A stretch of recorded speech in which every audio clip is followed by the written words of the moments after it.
In this video, I'm going to highlight some areas of a paradigm shift we want to get rid of, and that is fixed mindset. How does it still show up in our work? We have to constantly guard against the norm of the innate ability paradigm, which basically comes down to this: you either have it or you don't. So status quo defenders are consumed with ranking, sorting, and selecting students.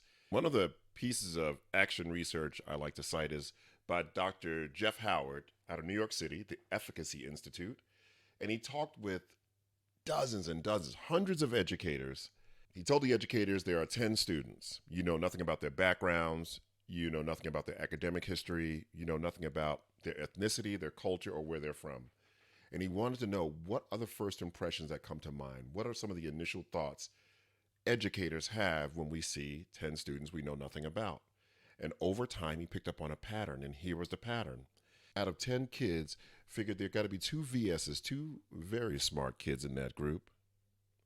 There got to be six SSs, six sort of smart kids in that group, which leaves your two KDs. There got to be two kind of dumbs in there somewhere.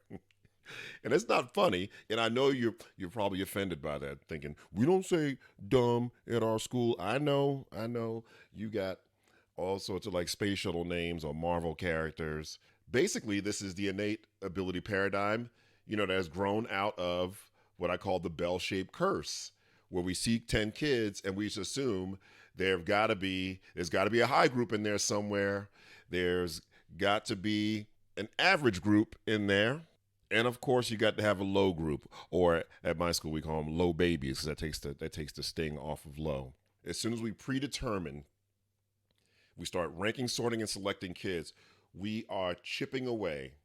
We're eroding our own sense of collective efficacy. We're eroding our own sense of being able to influence learning for kids. We are eroding our own collective expertise.